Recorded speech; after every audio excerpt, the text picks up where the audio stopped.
Hello and welcome to this second episode of Reflex Point, a Robotech podcast. We are your hosts, Paul Marquez. I'm Major Medina. Today we are going to dissect and discuss episode 2, Countdown. So Countdown first aired March 5th, 1985. The overview states, Zentradi forces attack the island before SDF-1 can lift off. Rick rescues a girl named Minmei and attempts to escape in a Veritech fighter plane, but struggles to pilot the alien vessel, which can also transform. Ooh, I like it. One thing I wanted to mention is during the opening theme, I always seem to find something new. The thing I noticed this time is when you get a POV shot of Rick Hunter in his Veritech, we see the display in front of him, and it's kind of a vector display that reminds me of Star Wars. It may lead back to why it immediately hit me as something I was going to watch, something I liked. Right, man, because fighter pilots, man, whether you're an X-Wing pilot or a Veritech pilot, you're still a pilot, and your equipment, one way or the other, is awesome, you know? Right. You mentioned the summary, and I want to talk about a couple of things that the narrator mentions. The first thing is that he notes that the ship was abandoned, where originally it was saying it crashed, there was no sign of alien life on it. The other thing is that, boy, they really upped the stakes on this, because they're saying that the Zentradi are not only bent on recovering the lost ship, but they're also bent on destroying Earth's civilization. In fact, the final line of it is, a battle for our planet's survival goes on. I wonder, did they crash and then abandon the ship, or abandoned it in space and then the ship crashed? Maybe that's why it took the Zentradi 10 years to find it. I guess we don't know how much of the ship was damaged before it landed down on Earth, but when you say abandoned, that it almost implies intent. Or maybe we don't even know. We're just going to send it randomly and hope that randomness hides it from the Zentradi as well. Oh, that's true. That's true. So let's get into it.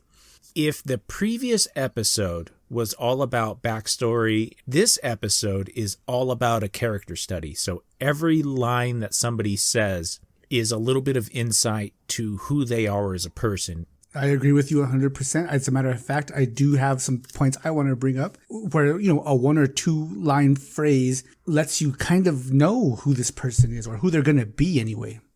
Yeah, it is the genius of the writing in this. But one thing that the narrator says is that this is an unexperienced crew. So getting to the episode, back on the bridge of the SDF-1, Vanessa's saying 24 unidentified objects descending just offshore.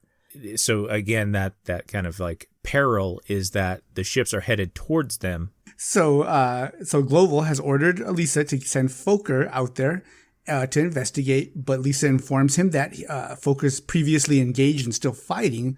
So then recon choppers are sent by Lisa. Yeah. And so the captain orders it. She says she's already done it. He refers to her as a mind reader. But again, I mean, she's not Lisa Hunter because she's dumb. She knows her job. She knows it damn well. And she sent the recon choppers. Yeah. Now, there's a couple. I want to take it back just a bit because Global gives her a command. He says, call Commander Fokker's team back. And she explains, hey, they're still fighting the first wave attack. And he says, I understand. Thank you. And that tells us he is respectful of his crew. Yeah. Well, at least of her. He makes mention of his crew being inexperienced later on. But even at this point, when Lisa tells him something, he doesn't question it. He just, yep, okay, gotcha, thanks. Yeah, completely trust you. That's a great point. I didn't think about that. But here's the thing. When he calls her a mind reader, because he does it in kind of a chastising way, but also it could be viewed as a joking way. Does that go against what I just said into the fact that he's respectful to his crew, or does he have a good enough relationship with Lisa that he can call her a mind reader? I think he's trying to establish that relationship of, hey, I trust you because I don't joke with anyone else like this. Oh, that's excellent. But she has to soak it in first, Oh, yeah. That's true. Here's something I found interesting because I wanted to find out what he said to her in the original. Are you busting some Japanese version on me again? I am busting some Japanese version, and anytime I can find the differences, and there are a ton of them. I'm not going to bring them all up, but I wanted to bring this one up. You're just bragging now, man. You're just bragging. Okay, so what does he tell her? What does he tell her? In the original, she says the same thing. I already did. They'll arrive in 5 minutes. And he says, that was good thinking. Thank you. I like our version better. It's definitely different, but in the way it all turned out, I like him trusting his first officer. Yeah, I like it with your interpretation, because to me, I was originally thinking, okay, this is good supporting evidence of why, in terms of character study, why I think he's a great man, and why he's my MVP of the first episode. So that I wish I had your same insight to look at the older one. I watched the first episode. I think it was the first episode of Macross, the Japanese version. Mm-hmm. And number one, I got tired of reading subtitles. It gives you a view on this that I've never had. And that's great, because learning about Robotech it's a rewarding experience in itself. It's crazy. Back then, I introduced you to all this, and now you're telling me the parts that I never was quite able to put together myself. It's the fun of sharing it. It's the same reason you shared it with me in the first place. It's just interesting to have your perspective on it and go, this is what it told me and this is what it informed me of. But I would say we're being thorough in evaluating and reviewing and discussing this show, this series. And it brings me joy to be able to be this granular. The nitpicking part of it is what it has left. So to be able to pick out every little thing that it could have or it did mean, it's fantastic. Yeah, yeah. So let's see. So the next scene that I have noted here is that we're taken to where Rick has been able to stand up in his Veritech, and the people are kind of like, what is that? An alien invader? That's how secret it was. That yes. Even the people that lived in the city don't know what the hell this is standing in their city after it crashed through 3 or 4 of their buildings. Exactly. And that's what's wonderful about the dialogue here. Literally 3 lines tell us everything about what the people inside Macross Island know about Robotech. They don't know anything. And it's a great way of saying, here's the state of affairs with everyone at this moment.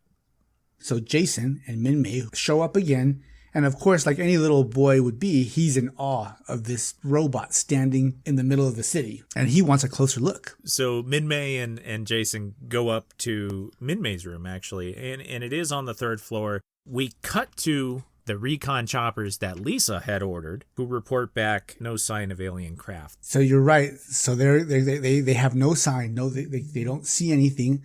And then these submerged vessels that pop up that look a lot like seafaring mines. They're round. They've got the little pokey things sticking out that when a ship runs into them blow up. Right. But all of a sudden they twist around. They aim their cannons at the helicopters. And this is what made its impression. Because like I had said early in the first episode, consequences was a big thing that made an impression of, wow, this is more than just a cartoon. That right there, more than anything else, kept me for the next episode, because I was like, whoa, this is something worth watching. Yeah, I can definitely see that. So we go back to the bridge, and so Lisa reports, they're gone, sir. They've been shot down. And she says it with such a solemn voice because they're gone. Yeah. Yeah, and then Gloval's sitting there going, I'm a helpless captain on an untested ship with an inexperienced crew. And he's saying that out loud, right? He is. At first, I had thought that was internal, but nope. You probably don't want to say that in front of your crew. Well, there's a lot that gets said in front of the crew that probably should have been behind closed doors. On this episode, yes. Because enter the senator demanding that the ship launch. So first of all, the senator, first he boards the ship to tell the captain to launch. Like he couldn't do that from a radio. And Gloval's saying to the senator, taking off is suicide. But here's the thing. What choice does he have? That's what I was thinking. I mean, it's a warship. You gotta go. Yeah, yeah, and the way he does it is by attacking Gloval's pride. He's on Gloval's bridge, and he says, well, it sure does sound like you have no confidence in your crew in front of the crew. But the senator is manipulating the whole situation. I think it's trying to show that the Earth government at that time doesn't understand the gravity of the situation, but Gloval does. He understands it, but again, I don't think he has a choice. You know, if somebody's attacking you, even if you have an untested ship, even if you have an untested crew, you know that ship is Earth's best chance at being able to fight off the incoming attack. And since they're attacking you directly anyway, you either fight or you die. Die on the ground or die fighting, right? Which is what the senator's saying. And then as he's leaving the bridge, he says to the bridge bunnies, good luck, we're all depending on you. Don't let us down. Such a terrible thing to say. Okay, so we go back now to where Rick, he pops out of the head of this robot standing there. Yes. And you can tell that it's a jet fighter. You can tell where it was once a jet and where it's now a robot, right? Yes. So the robot's head looks at a 90-degree angle down, and all of a sudden a seat pops out of the back of the neck. And they go, nobody's piloting it. And so a few seconds later, the second seat pops up. So Rick is in a VF-1D. And that's why it also, if you look at the face of the robot, it has kind of like two split, like what would be screens or slits or glass on the face. Yes. And one is the optics for the pilot, and the other one is the optics for the co-pilot. I love it. So we do realize that this is Rick's first look at the ship from the outside. Although he's not able to get a great perspective, he does understand that he's sitting inside a robot that used to be his fighter jet. Right. Something's definitely different. And he's like, okay, wait, what? As a pilot, he may have experienced oxygen deprivation, G-force, all that stuff that can make you see crazy stuff, that right. A normal person would have never experienced before. So he's like wondering, man, I did crash. Is this a dream, or did I just turn into a big ass robot? That's a good point. So the precocious Jason calls Rick an enemy spy because Minmei and Jason are wondering how he got the ship if he doesn't know that it turned into a giant robot. And I think that does add a little bit of realism, because remember, these are people raised and or living on a base. Yeah. And they do. There's drills, and they teach you to kind of watch out for people who look like they don't belong here. Yeah, the original, if you see something, say something. Exactly. And so I liked that. I liked that he was like, an enemy spy, because a kid would yell that out no problem, Absolutely. So Rick jumps back in the cockpit, and for being as inexperienced as he claims to be, he has mastered the raising and lowering of the elevator for that seat, because he pops right back down in the ship. At least he has that. Right. And then he tries to move. Yeah, it's strained. And he almost ends up hurting Jason and Minmei. Yeah, great shot of him falling back, the thrusters going on, and we think he's saved. The ship is auto-correcting itself. Then he falls forward right into Minmei's room. Like you said, it was auto-correcting because it had a thing to do with the robo-technology. The ship knew something was wrong, and it tried to correct the balance, but it did. It looked like a pilot who didn't know what he was doing. Yeah. Artfully done in the animation. Definitely. And then Rick can see them through his screen, right? And it's probably kind of hard to pilot, too. So Rick crashes into Minmei's room. We see destruction, and we see Minmei covering Jason. Here's the question. When he speaks to Minmei, are you okay? Or Minmei and Jason, is everybody okay? Minmei brings her hands up to her ears. I don't know if she's just fussing with her hair or if she's going like, whoa, that's really loud. All right. So, but also she does this transition from whoa, that's loud to, oh, isn't that nice? He cares. So could it be that, okay, like she realizes he's probably got a close-up of her now, so she's got to look good. Oh my gosh. You are so right. I think so, because if her eardrums are blown out by this speaker, she ain't worried about how her hair looks at that point. So then we get a shot of the bridge crew preparing the ship for launch, and everybody's at top form. They're all efficient. So while they're an inexperienced crew, they obviously know what they're doing. They're all getting their things in order. The gravity wells, we know that the reflex furnace is up to full power.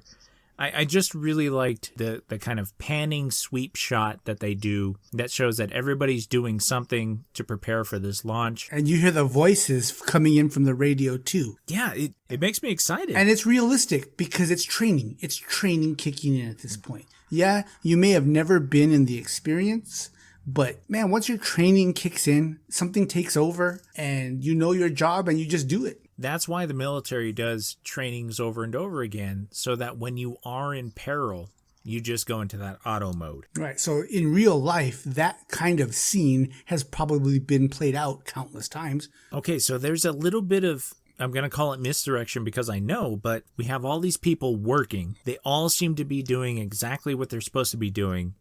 They're going to launch the ship. The ship starts rising. They get a well done from the captain. And then the gravity pods pull away from the ship itself. Right. So that music, that uplifting music changes. Yeah. And then you get that dun dun dun dun dun dun dun dun dun dun dun dun dun dun dun, and you're like, uh-oh, that can't be good. And they're like, so the captain, I think he says, "What's happening?" Right? Or what's going on? And you get a front look of these huge gyrating contraptions ripping themselves out of the deck of the ship. And whatever it is about that spinning disc inside, you're like, yes, of course that would, counter gravity's effect on Earth, Right. And the number of them that are coming out of the ship, you're like, yeah, that checks out. They would need that many to lift a ship of that size. So then with robotechnology, we had these gravity pods. We figured out what they did, but we didn't understand the extent to what they were going to do, and they ripped right through the ship. I said it in the last episode. I'll say it again. This is why you're here. just my guess, man. Just I love it. I love it. Yeah. So the gravity wells come out. Lisa says to Global, "You shouldn't blame yourself," and he says, "I'm the captain."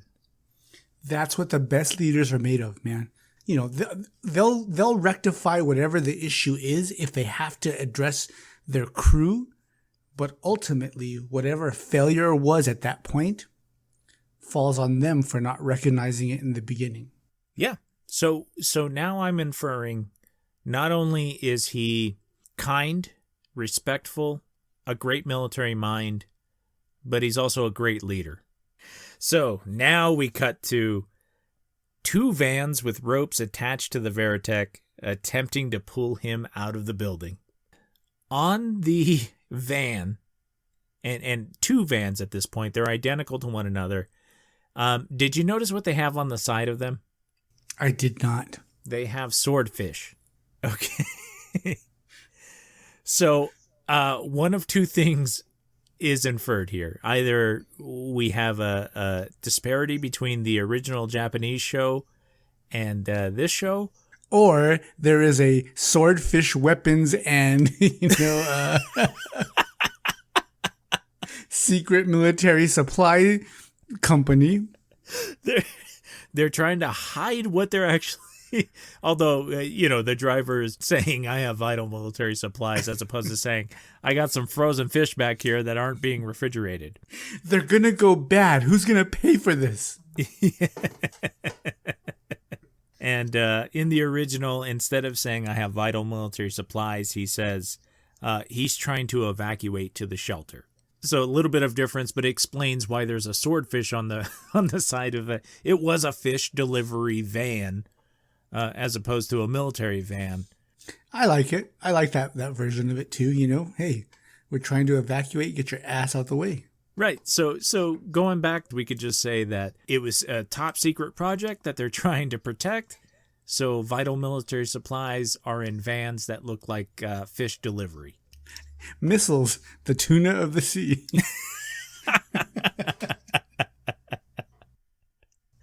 Okay.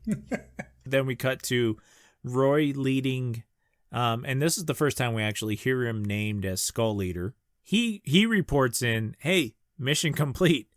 We sent them back to where they came from. And it also gives us a sense of hope. We beat them back. 24 ships coming in.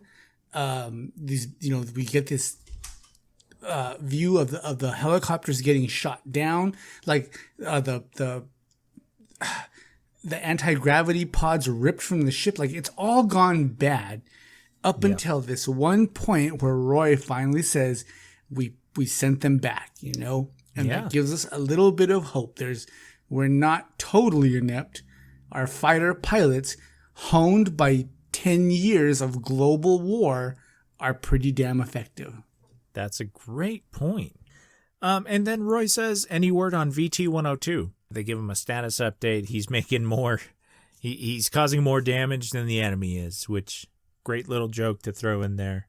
Roy tells the rest of the team to head back to Prometheus, which does tell us that that's where they came from. Also the same place that the recon choppers came from. And he goes off to go check on Rick. So Roy lands. He lands next to Rick by switching into Battleoid mode. And it's seamless, like you see it land and you're just like, whoa, because how awesome is that, And he kind of laughs at Rick, tries to tell him, hey, you can do this, and then proceeds to perform repairs on Rick's ship. Yeah, and the thing I like is that Rick gets to see the ship go from fighter to guardian to Battleoid. So now he understands kind of the process the plane goes through. And I'm sure he's amazed by it, but, he seems to have like a competition with Roy. So he's not about to just let Roy be able to do this and not himself, Yes. But at that point, Roy explains there's 57 foot pedals to controlling a Battleoid. He does, and he also explains that now you know why the Veritech is top secret. Here's the thing I thought. Yeah, the Veritech's top secret, except for the fact that you took a civilian that you happen to know, a friend and family, and threw him into one. It's top secret, but don't worry about it. And there was another point I had about that too, because of the civilians living in the city right next to the ship didn't kind of realize this at all. But then you're right, like Roy's just like, yeah, here, have a seat. You got this, man. The controls aren't that different. Than that little turbo plane that you did, that you interrupted our exhibition with, that had all those pieces that probably concussed about 5 audience members. Those 3 people you killed, don't worry about them. The government takes care of those sorts of things.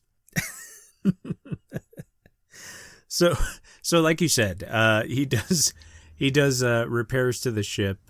Now, so the repairs, do you think that the repairs are some kind of automated program that he just has to plug in and those little arms go out and complete the repairs? Or does Roy have to know how to repair the ship? No, he doesn't have to know. I think it is automated. I think that Roy's Veritech can do a complete diagnostic on Rick's ship and then take care of the appropriate repairs. I have to believe you're right. Some kind of Wi-Fi signal, picks up, okay, it gives a diagnostic. It says, okay, we've got a problem here, here, and here.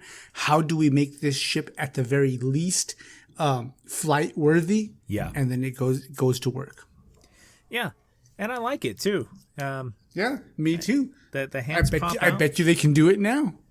Yeah, the hands pop out and they take care of the ship. He says it's only you know what? This is where I get mixed in, because I saw the original and I didn't make a note of it, but I do believe in the original he says ship's repair should only take about 5 minutes. So it's only about 5 minutes that they sit there while they're getting repaired. Okay, for the American version, I thought it took hours, because he gets to explain 57 pedals worth of controls to Rick in the meantime. That's true. So he gets his ship ready, and then Minmei says, "See you later. We're being evacuated." But she says, "We're being evacuated," in probably the most upbeat tone I've ever heard anybody speak in. "Okay, see you later. We're being evacuated. Yay!" That is, it is a very cheery tone she takes for an evacuation. You know, FEMA might want to take notes on that, because however they got her to do that might work with any other type of disaster we might face. So then they run off, right? And then Roy and Rick, they take off, right? They take off in Guardian mode, because that's a little bit easier to handle. Okay, so and that's the first very close look that we get at Guardian mode, right? Yeah, it's great. The ship transforms into Guardian mode, and then they take off using their legs as thrusters, which makes sense because it's the back thruster of the entire plane, but they're in leg mode right now. Right, and the most obvious advantage being the VTOL that must be able to provide. The what? Vertical takeoff and landing. Oh, you son of a bitch, you set me up. I could hear it in your voice. You knew it. You knew it. Come on. So then we go back to the Zentradi ship bridge.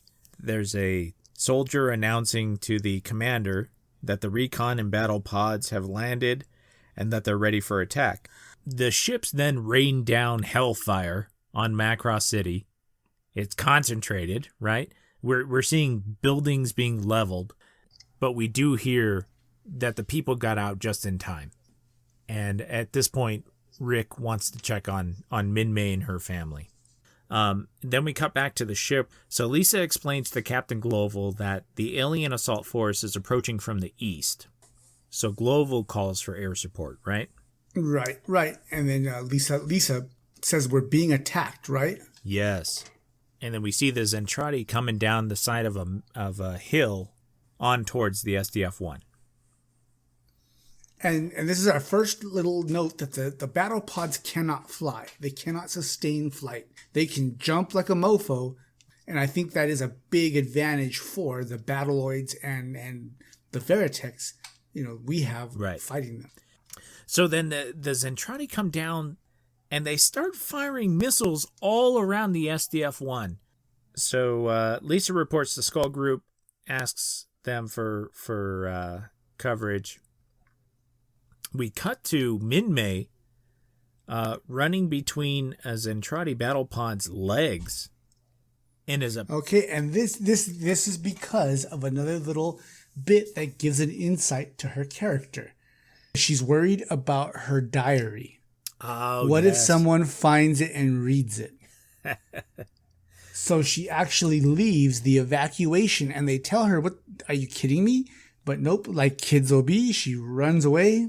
And now she's in the middle of a city of a war. And, fast forward to this point, she's about to be stepped on by a battle pod. Yeah, that's an interesting parallel. She does effectively the same thing that Jason just did when Jason wanted to go up to the third floor of the building to look at the battle. But for something that would be important to a girl as opposed to a little boy, Oh, wow. He wanted to see the ship. She's like, she doesn't say it, but you kind of get from her voice, I would just die if somebody read my diary, because who knows what she's put in it, Yeah.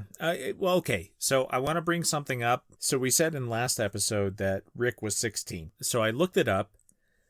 He's actually 19 at this point, born in 1990. Ah, okay. So how old is she? Minmei is 15. Ah. And Roy is either 29 or 30, depending on his birthday. God damn. Right? Which makes sense. He's a lieutenant commander, although that does seem a little early. So 19-year-old Rick, 30-year-old Roy are all fawning over a 15-year-old Minmei, which doesn't quite seem like something we should be supporting. Appropriate, right? Yes. Right. So we'll just pick right up. So Roy saves her by swooping in at the last minute. And doing a called shot by blowing off the foot of the battle pod that's about to step on her. Yeah, really, really great moment. And instructs Rick to pick her up. So Rick, after a little bit of trouble, picks up Minmei in the hand of the Guardian configuration Veritech. Okay, so according to Robotech Saga Wiki, okay, the top speed of a Veritech in Guardian mode is 310 miles per hour, which is Mach what? Nothing, right? Yeah. I think that's normal. I think it's up until the 600s that you get into a Mach 1. Right, but 300 is pretty fucking fast. Yes. So the acceleration of the Veritech in Guardian mode from 0 to whatever it needs to obtain lift, I have to imagine would have thrown Minmei back into the hand and possibly cause some G-lock or something. I see what you're getting at, and I believe that the VTOL is giving the lift and rear jets are giving the thrust, so that he doesn't have to go that fast. Damn it, I have 5 notes on this, but you're messing them all up. No, you're right. You are right, sir. That's true. Yep. It's the, to not use your terms, it's the feet that bring up the ship, it's the back that make it go forward. Exactly. But he's still going fast enough where it is causing her distress. Right. Okay, so he realizes that. So he's like, okay, I got to get her in here somehow. So, and one of my favorite scenes is he opens up his cockpit to get her in there, and he starts to fly up, Is that used anywhere else other than this episode? No. Okay, because nothing says this show more than this shot of the cockpit opening up, the camera doing a 180 around the craft to follow Minmei and Rick reaching out across the sky, grabbing her, bringing her in, and then getting lifted up himself in trying to bring her into the ship. Nothing says Robotech more. Right, okay, and it's more heroic than that because, number one, a battle pod pops up and shoots missiles at him. Right, okay? right.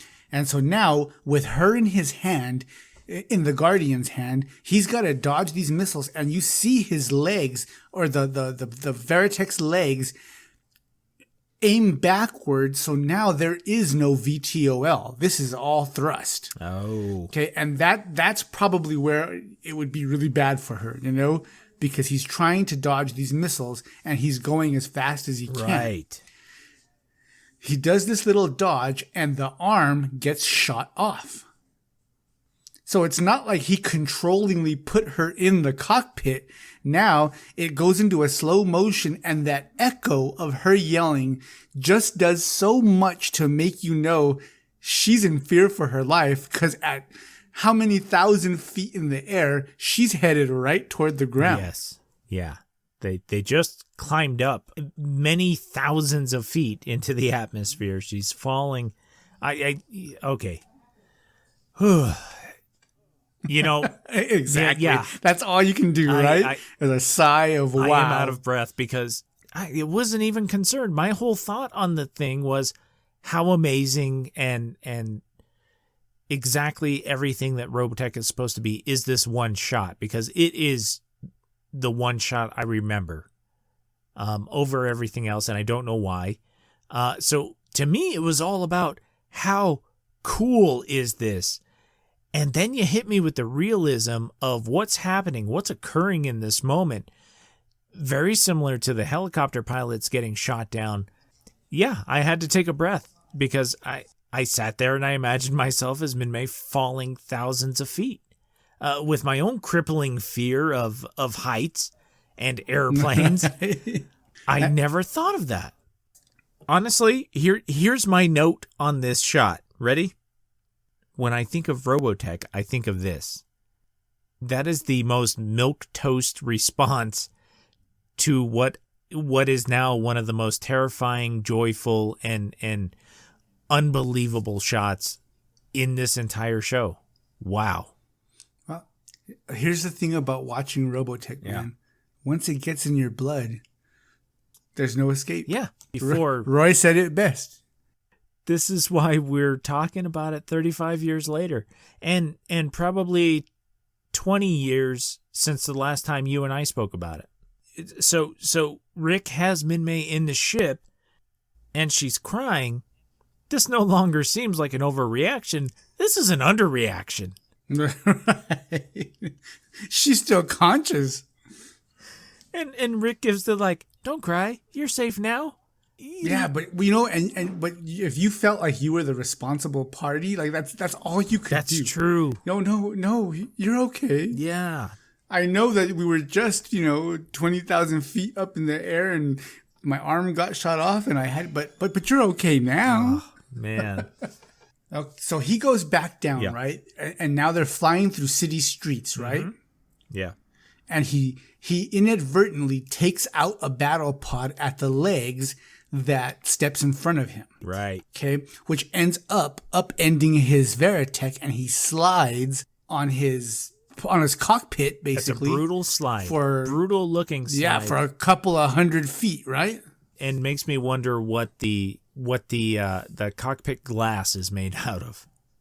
It is a transparent element, and it's called blass with a B. Okay, again, thank you. I have a thought. No. You have an answer. Hey, Mage. Yeah. Totally fucking with you, man. You goddamn bastard. And you bought it, didn't you? I felt you on the end of my rod, dude, my reel. I had you hooked, line, and sinker. If I could have not laughed about it, I would have gone on somehow about it. Oh, you motherfucker. That's funny. God damn it.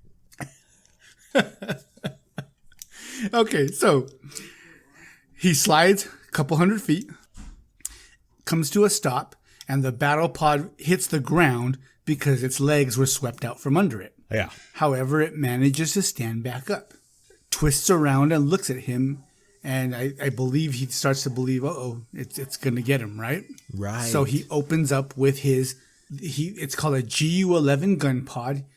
He blasts away at this pod, boom, boom, boom, and he's aiming at the hip, bro.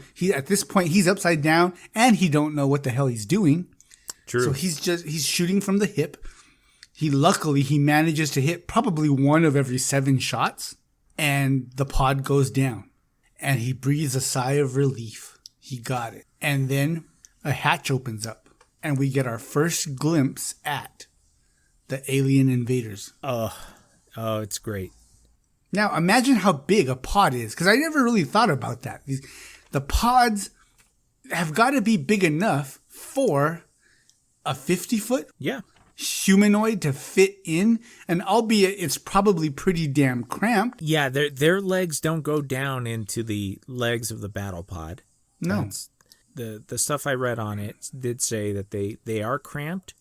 It is a mass-produced and easily produced battle pod, so they are somewhat disposable. Yeah, just like a TIE fighter, bro. Yes. Numbers, not technology. And that gives us insight into Zentradi battle tactic. It's about throwing numbers at them. It's not protected very well.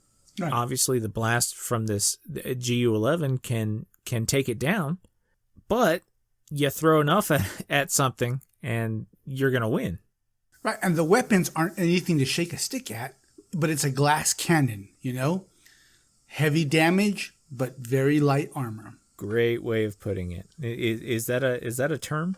Yes, I just made it up. Well, congratulations. You're my MVP of this episode. Why, thank you, sir. So he pops out, it pulls off its helmet, the alien, and it looks like us, except 50 feet tall. And that seems to freak Rick out even more. So the alien comes out, okay? Yeah. Now, the good thing about this is that Rick so first he's freaked out, but he's got the wherewithal to hit the trigger again. Boy, that alien gets shot up. Nope, he blasts him pretty good. Especially the remastered edition. Absolutely.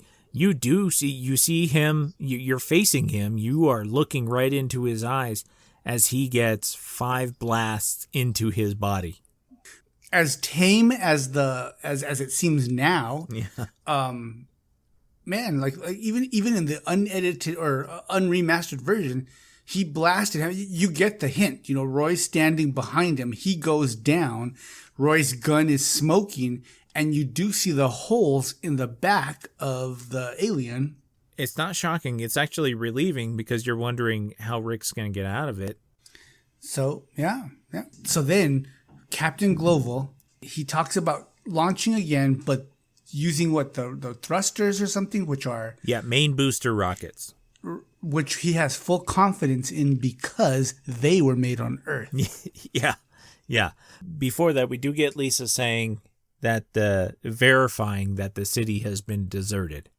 So we can ensure that the SDF-1 launching, even if it goes gooey kablooey, will not cause human casualties. And if you see those thrusters on the bottom of the SDF-1, that makes sense. You could see that causing some real damage. Oh, yeah, absolutely. Do you think that they would not launch if they knew there were civilians still inside the city? I don't think so. If they were just starting the evacuation at that point, then yes, I think they would delay. Yeah. But if they were 80% evacuation complete, they'd be like, okay, dude, some people are lucky, some people aren't. Let's go. Okay. All right. So they start going up with the main booster rockets. And then that music kind of happens. And you know what? There's a still shot of the SDF-1 hovering above Macross. And I love that. Like if I could get that for a wall scroll, I would put that in my game room. Oh my gosh. Now I know what to get you for Christmas. Okay, dude. Yes, you do. Here's the one question I have on it, though. So they're heading up, right? And the idea is that they're going to head up into space. Yep. Despite the fact that the hull has been breached multiple times by the gravity pods being ripped out of the ship. Seemed like a smart decision? You're right. From the scene, it looks like extensive damage, right? Yeah. That's a lot of damage to the hull. I don't know if the SDF-1 has a force field or something like that, but it seems a little careless to go ahead and launch it up into space. Well, that senator he seemed to have been final with his order, Yeah, no, that's true. So maybe Global was already like, okay, nope. Or at some point, maybe they did radio in, hey, we've sustained this damage. Do you still want us to go? And they're like, yes, go. That's true. Yeah, no, great. So the last shot we see is of the SDF-1 rising up into the sky. Okay. So we are going to play out that communication, okay? Okay. Major, you are Earth Command. Mm-hmm. I'm SDF-1, okay? Okay. So I am SDF-1 to Earth Command. Come in. Earth Command. We've lost our gravity pods have ripped away from the ship. The only way we have to lift is from the main boosters. It is not advised that we launch.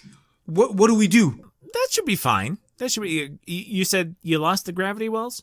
They're probably floating in space right now without us. Hey, go ahead and use the main boosters.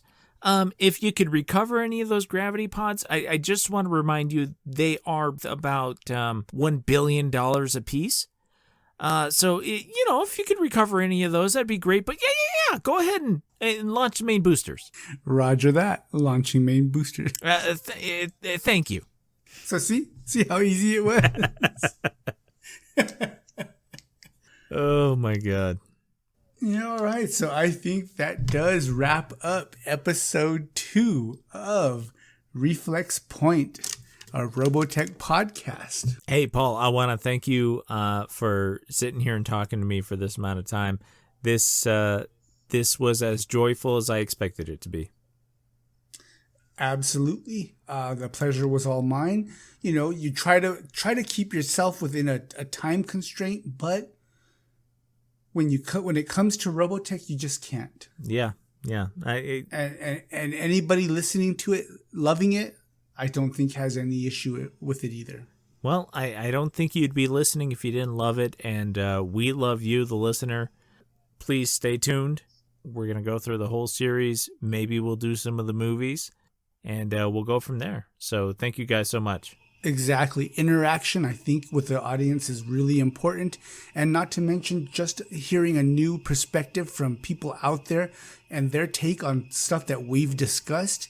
We may be wrong, or we may just hear something that will blow us away that, wow, never considered that angle. This is Reflex Point, out.